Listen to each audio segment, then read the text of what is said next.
nossos corações, meu Pai. Desde já te adoramos e declaramos a tua glória sobre as nossas vidas nesta noite, em nome do Senhor Jesus. Aleluia, amém. Todos podem se assentar neste momento.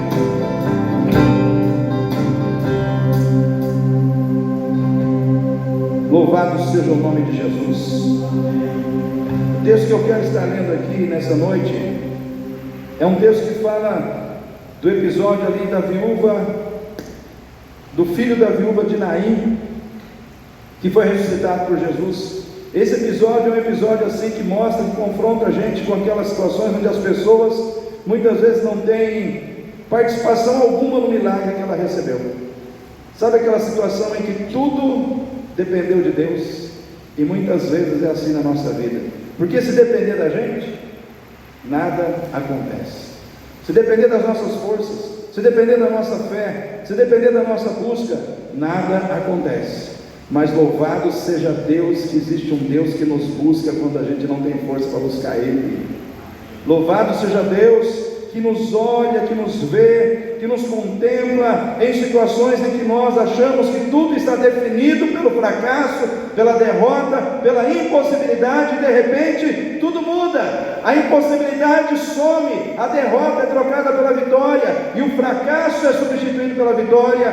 Por quê? Porque Deus é real nas nossas vidas. Amém?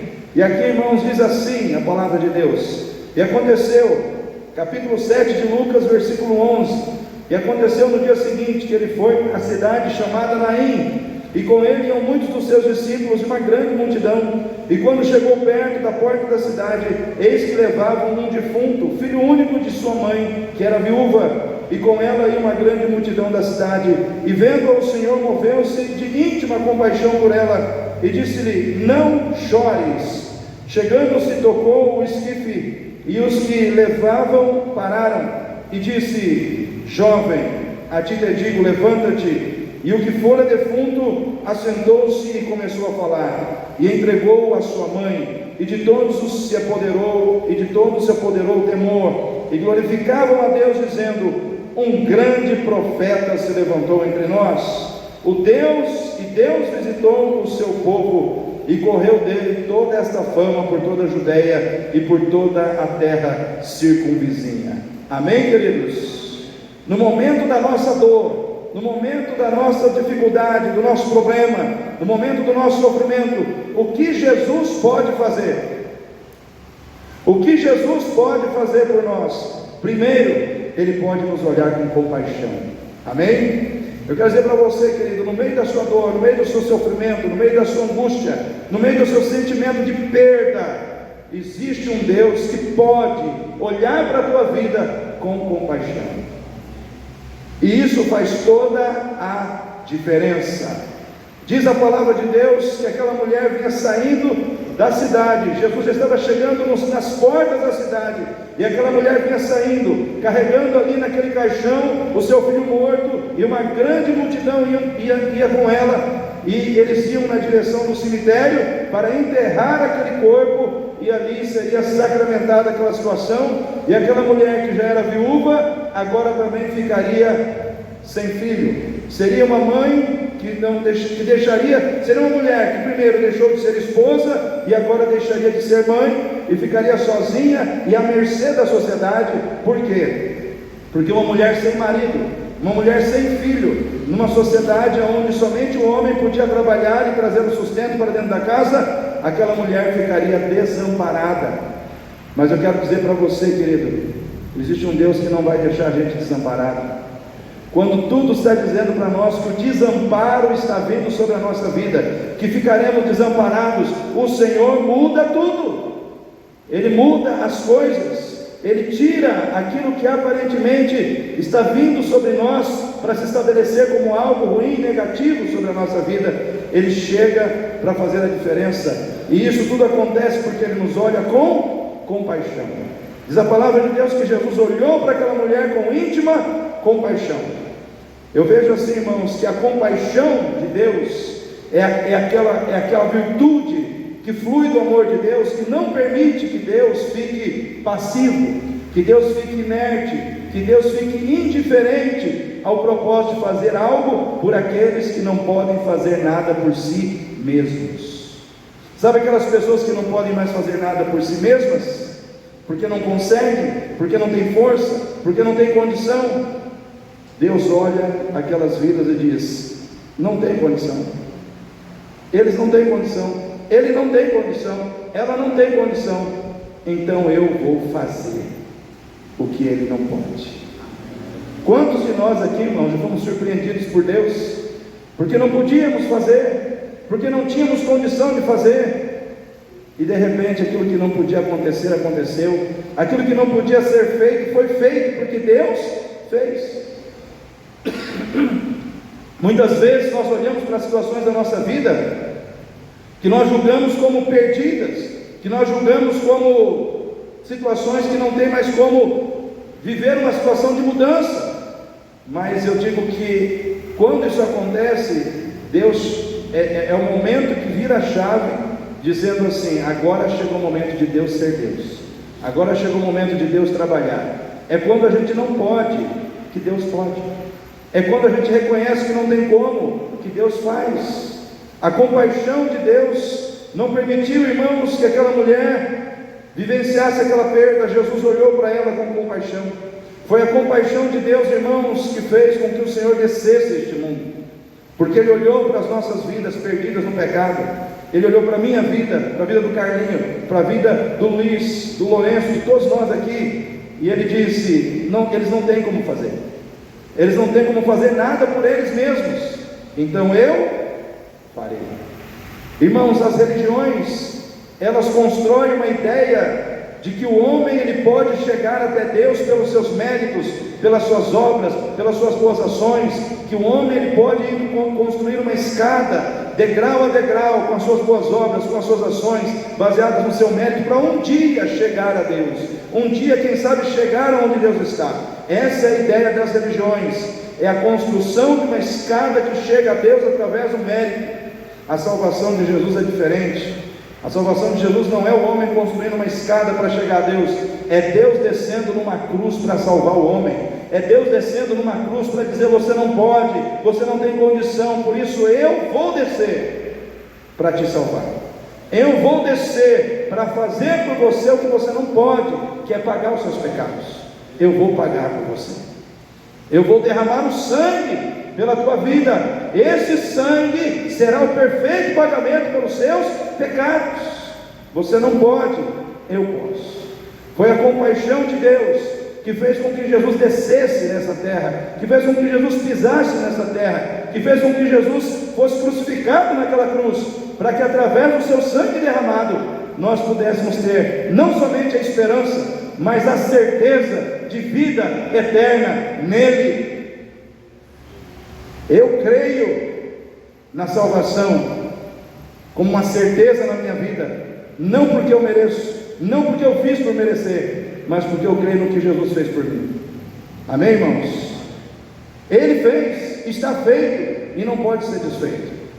O que Jesus pode fazer por você no momento da sua dor? Ele pode te olhar com compaixão, porque às vezes a gente espera a compaixão das pessoas, e as pessoas olham para nós com crítica, com julgamento. As pessoas olham para nós, irmãos, muitas vezes com inveja. As pessoas olham para nós muitas vezes, irmãos, com a disposição de maldizer a nossa vida.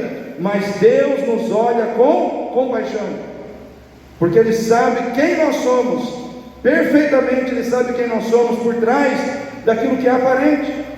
Às vezes você olha para uma pessoa, você vê uma pessoa forte, você vê uma pessoa firme, mas às vezes por trás daquela aparência de pessoa forte, de uma pessoa firme, está uma pessoa destruída, está uma pessoa abalada, está uma pessoa que por dentro, emocionalmente, está em frangalhos. E Deus sabe quem você é por trás daquilo que aparentemente você não é. Tem muita gente que parece que é, mas não é. Tem muita gente que parece que está bem, mas não está. E aquela mulher não, era visível, ela estava totalmente acabada. Ela estava, irmãos, desamparada. Primeiro, nas suas emoções, ela não tinha no que se apegar, mas ela estava ali, carregando o caixão do filho morto, para enterrar aquele filho. ela estava caminhando, ela estava enfrentando os problemas, ou seja, os problemas vieram, mas ela estava caminhando. Os problemas vieram, mas ela estava avançando, caminhando apesar dos problemas. Eu quero perguntar para você: você está conseguindo caminhar diante dos problemas que têm vindo sobre a sua vida? Quem está conseguindo caminhar? Tem que caminhar, irmão. A gente tem que caminhar, porque às vezes no nosso caminhar a gente vai encontrar alguém que vai restaurar a nossa vida, como foi o caso daquela mulher. Ela caminhando, ela não tinha talvez a noção, a percepção, o entendimento, ela não tinha mesmo, mas ela estava caminhando em direção a Jesus. O seu problema, a sua dificuldade, a sua dor, o seu sofrimento estava levando aquela mulher para os braços de Jesus. Muitas vezes o seu sofrimento, a sua dor, as suas dificuldades são situações que você não percebe, mas elas têm um propósito na tua vida de encaminhar você para Deus, de colocar você diante daquele que te olha com compaixão. Foi a compaixão de Jesus que não deixou que ele despedisse aquela multidão faminta no meio do deserto, com quase 1000 pessoas seguindo ele, e com fome. Jesus, ele olhou para aquela multidão com compaixão, e ele buscou 5 pães e 2 peixes. Com 5 pães e 2 peixes, ele alimentou toda aquela multidão. Ou seja, a sua compaixão gerou um milagre que trouxe, irmãos, suprimento, que supriu a necessidade daquela multidão. Os discípulos queriam despedir a multidão, dizendo: Senhor, manda embora esse povo, já é tarde, não temos comida. E a palavra do Senhor nos diz que ele olhou com compaixão e disse: não, dai-lhes vós de comer. Mas não temos. Coloca na minha mão o que você tem. E quando Jesus, irmãos, recebeu aqueles 5 pães e 2 peixes, ele multiplicou. O que era insignificante, o que era pouco, o que era nada, se tornou muito nas mãos de Deus. Se tornou suficiente para suprir a necessidade de uma grande multidão.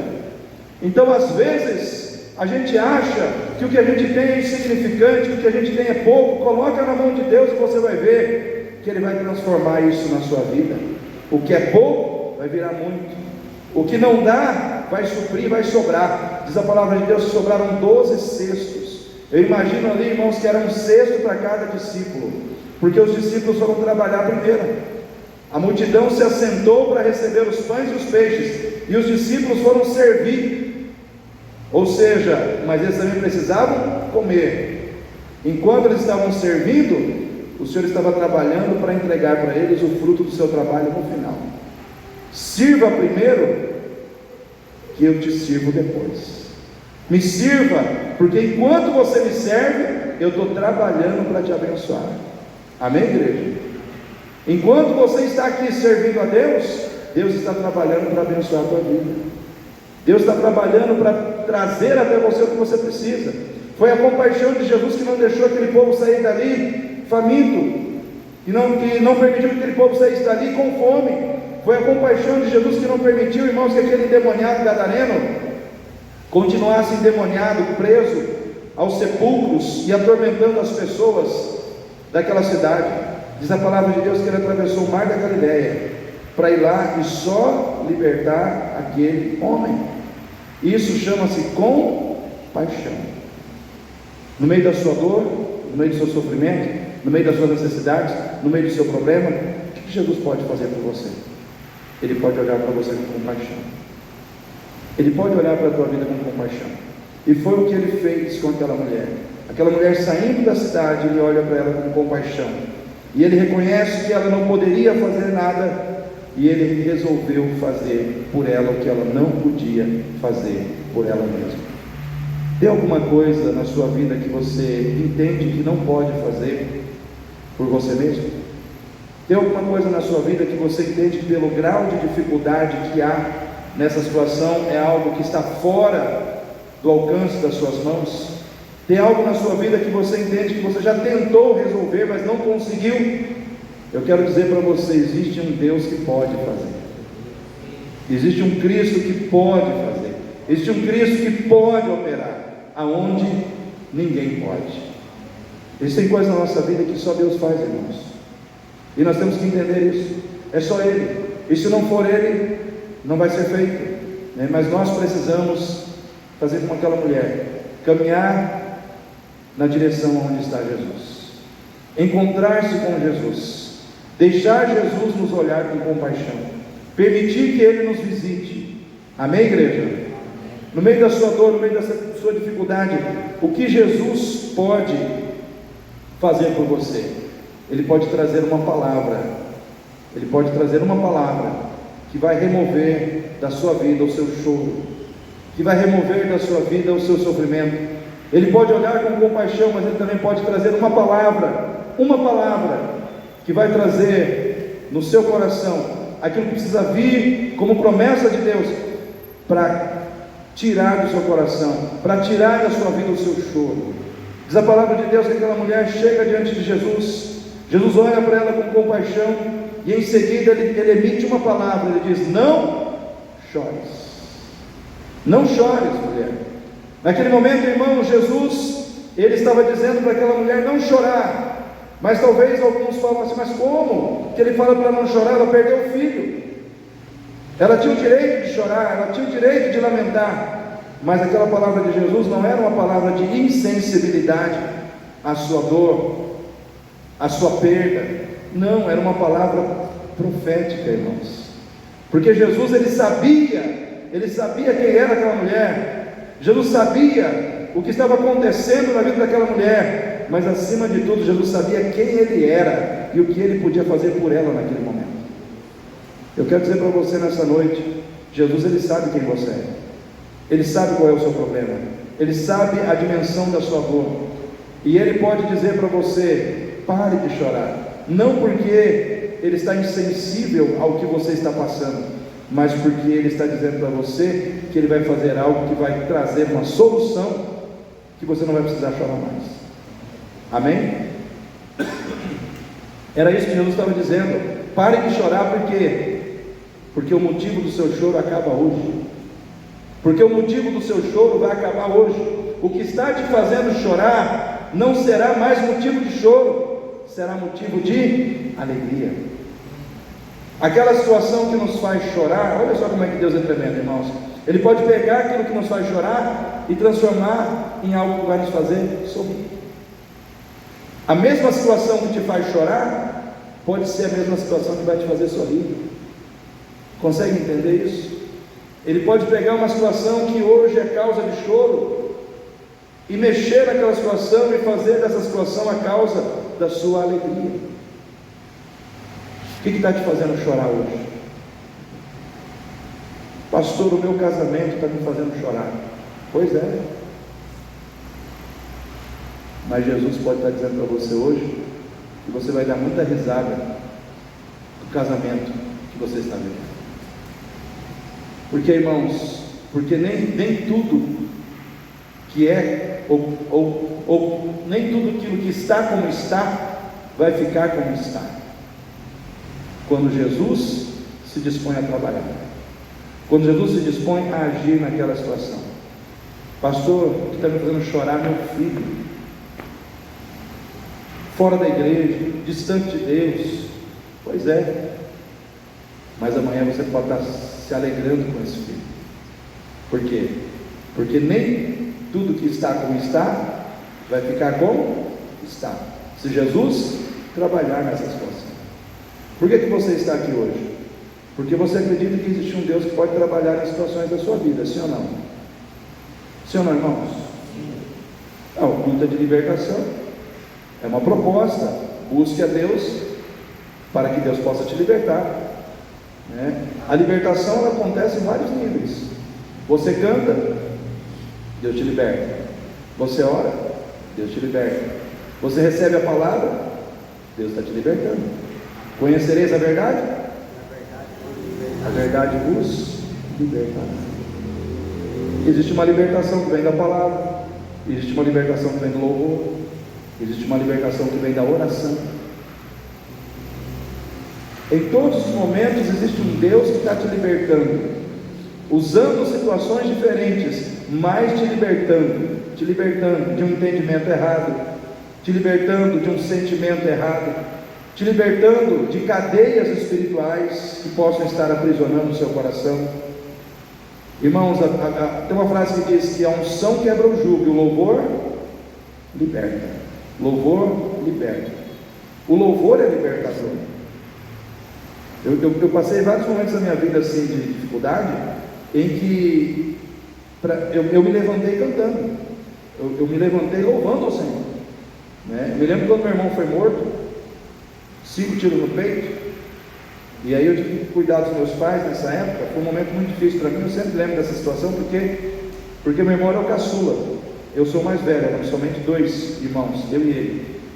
Então o caçula, pensa, o mais novo da família é morto. Então isso trouxe um abalo muito forte para os meus pais, principalmente para os pais, e para mim, né? Meu pai, ele ficou 2 anos pendendo em 2 direções: revolta e depressão. Na revolta, quando a pessoa entra no viés da revolta, ela quer matar alguém. Ele queria matar quem matou. Esse é um viés da revolta. O viés da depressão é o suicídio. A pessoa fica depressiva, aí ela não quer matar ninguém, ela quer tirar a própria vida. E durante 2 anos eu tive que ministrar no coração dele o quê? Palavra. Sentar com ele e falar: pai, vamos ler a palavra? Vamos ler a palavra. Aí eu tinha que sair do meu emprego, passar por lá e ler a palavra.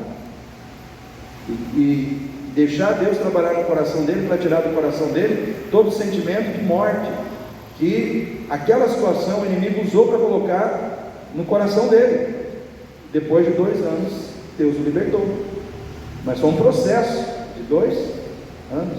Poderia ter sido mais, graças a Deus que foi de 2 anos.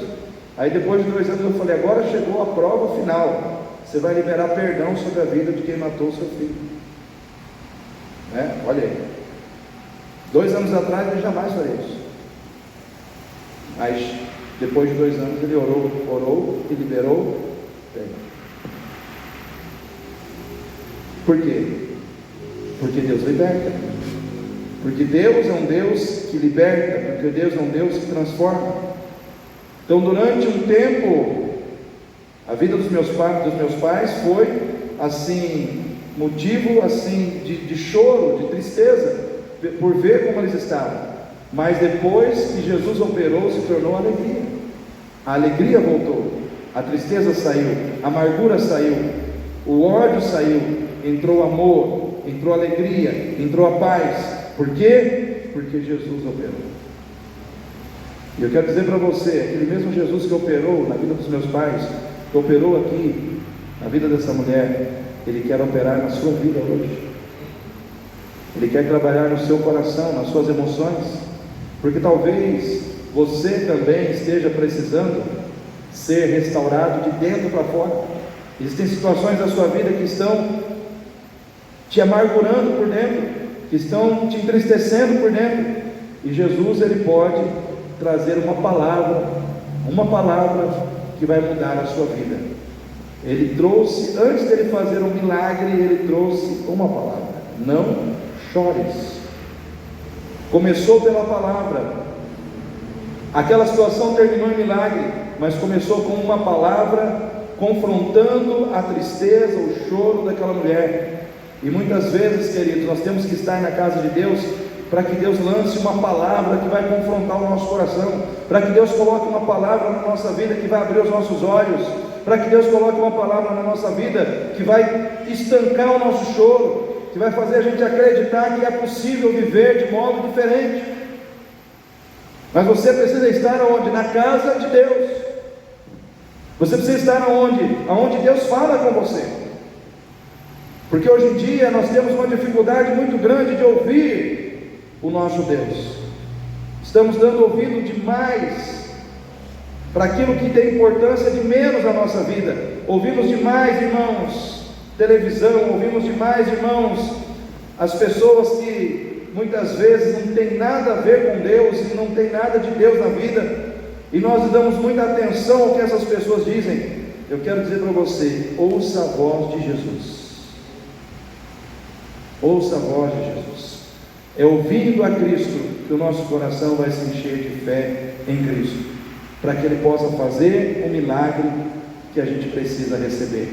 Quem quer receber um milagre? Quem precisa de milagre, né? Amém.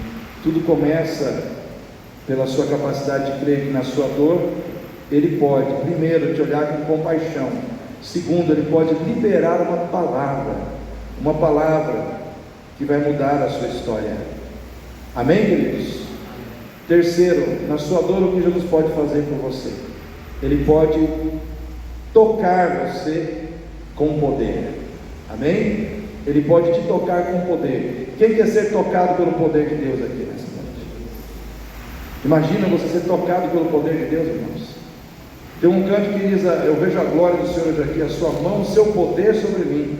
Os céus abertos, hoje eu vou contemplar o amor de Deus descer neste lugar. Irmãos, o poder de Deus muda tudo. Não há nada que seja impossível para Deus.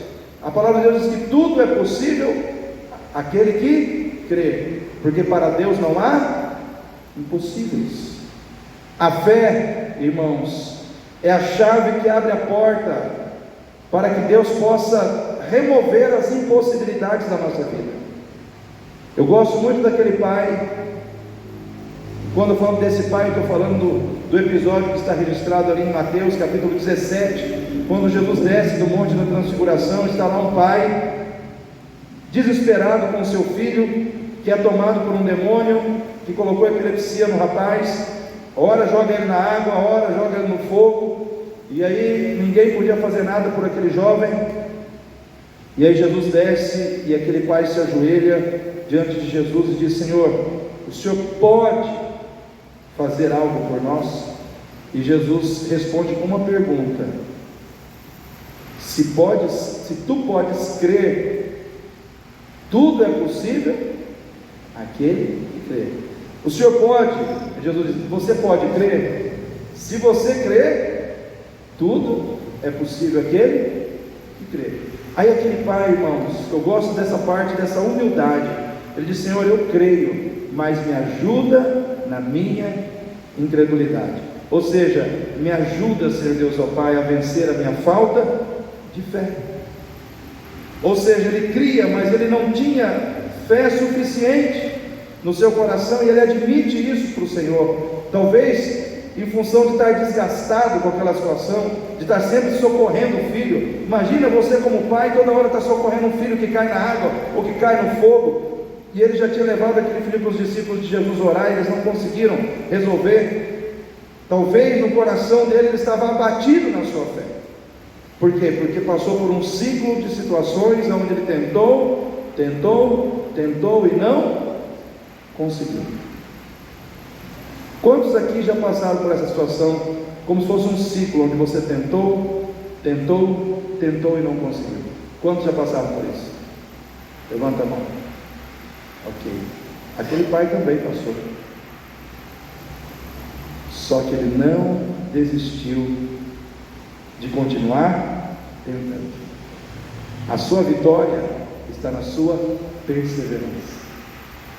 Nós não temos, irmãos, revelado por Deus, marcado assim numa agenda o dia do nosso milagre. Não para nós. No céu ele já sabe, mas ele não nos informa aqui embaixo.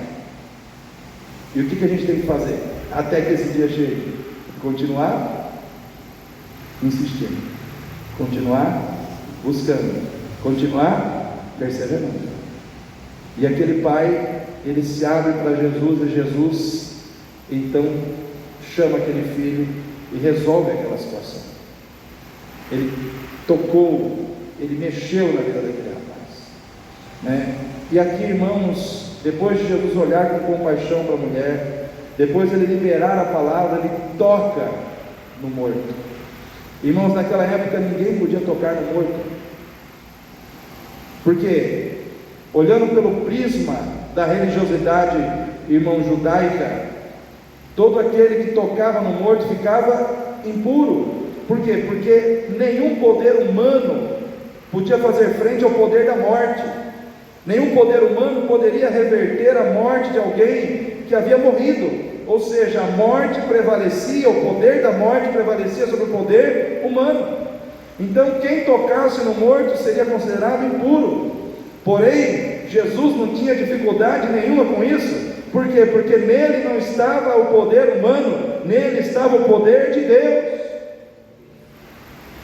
Nele estava o poder que é maior do que o poder da morte. Então quando Jesus toca naquele rapaz, ele não tinha medo de ficar impuro, porque ele sabia que quando ele tocasse naquele rapaz, quem sairia dali seria a morte e entraria a vida. E eu quero dizer para você, querido, esse Jesus, ele não tem medo de lidar com as situações complexas da sua vida, porque aonde ele toca, ele sabe que o que vai prevalecer não é o seu problema, é o poder dele. Amém? É o poder dele que vai prevalecer na sua vida, e não o poder do problema que está sobre a sua vida. Então nessa noite, Jesus pode tocar você, e se ele tocar você, o problema, a dificuldade, tem que sair, para que o poder dele prevaleça na sua vida. Amém? Quem recebe isso? Irmãos, na sua dificuldade, na sua luta, o que Jesus pode fazer por você? Ele pode te olhar com compaixão, ele pode liberar uma palavra profética que diz o que ele vai fazer, ele pode tocar com poder, mas ele pode se levantar na sua vida.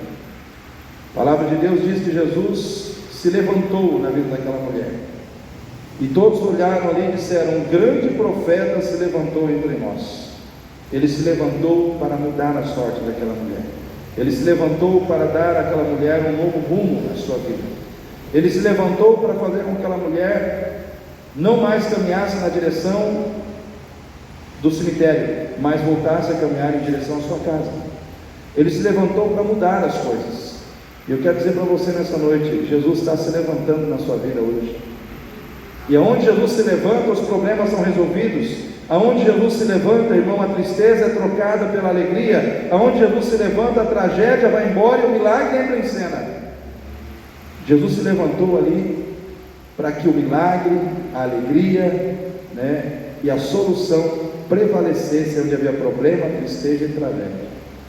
Eu não sei como está a sua vida hoje, mas Jesus pode se levantar na sua vida hoje. Ele pode se levantar na sua casa, ele pode se levantar no seu casamento, ele pode se levantar na sua vida espiritual, e tudo vai mudar. Amém? Em último lugar, Jesus pode fazer o milagre e mudar a direção das multidões que estão caminhando em direções contrárias. Havia uma multidão caminhando numa direção e uma multidão caminhando numa outra direção. Quando Jesus fez o milagre, todo mundo caminhou numa direção só.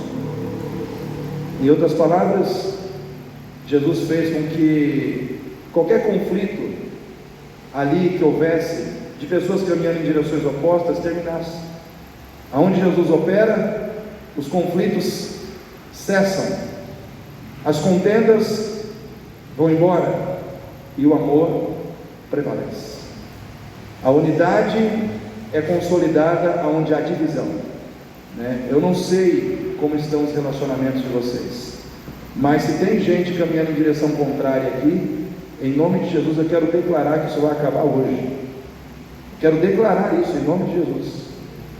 Marido e mulher caminhando uma direção ou outra direção, em nome de Jesus vão começar a caminhar numa direção só.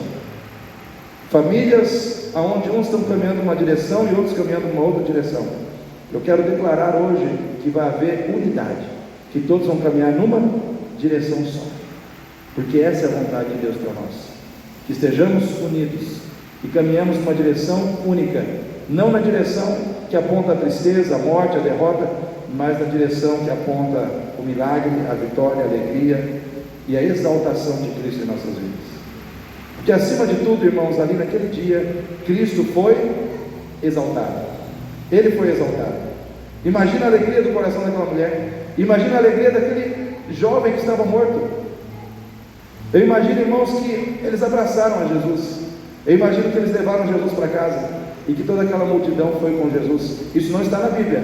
Isso aqui eu que estou indo além do texto, apenas tentando contextualizar o que aconteceu ali. Mas se eu tivesse naquele lugar, naquele dia, se eu fosse a mãe ou o filho, eu não deixaria Jesus embora sem estar comigo na minha casa, sem exaltá-lo, sem me curvar diante dele, sem agradecer a ele por tudo que ele fez. Então nessa noite, quem recebe essa palavra no seu coração, fique em pé nesse momento. Você não está aqui sem propósito. Deus te trouxe para que você pudesse receber uma palavra da parte de Deus, uma palavra que pudesse mexer no seu coração, que pudesse mexer na sua vida, que pudesse promover fé, despertar mais a sua fé em direção a Jesus. Ele pode o que você não pode. Ele te olha com compaixão. Ele não te olha com olhos de condenação. Ele não te olha com olhos de julgamento. Ele te olha com olhos de amor, com olhos de graça, com olhos de compaixão. Ele diz: filha, eu estou aqui. Filho, eu te olho nesta noite com compaixão. Eu contemplo a tua vida, eu contemplo a sua dor, eu contemplo a sua necessidade, e eu estou aqui para fazer a diferença na sua vida. Eu estou aqui para liberar uma palavra de cura, uma palavra que vai ressuscitar aquilo que morreu, uma palavra que vai trazer de volta o que perdeu, o que se perdeu, uma palavra que vai trazer o seu coração para mim. Aleluia. Eu estou aqui para tocar com poder na sua vida. Eu estou aqui para me levantar na sua vida. Eu estou aqui para fazer todos caminharem numa direção só. Oh, andai assuri mihai. Demando ide rasuia. Em nome de Jesus Cristo de Nazaré, Deus Todo-Poderoso, Tu és Senhor desta casa, Tu és Senhor desta igreja, Tu és Senhor, ó Deus, de cada pessoa que aqui está, com a sua luta, com seus problemas. Contempla essas vidas hoje, contempla essas causas hoje, em nome de Jesus. Aleluia. Oh, decanto e de rassúbia, demanda e assou. Deus, prepara esses corações, papai. Eu não conheço o coração dessas pessoas que estão aqui dentro nessa noite.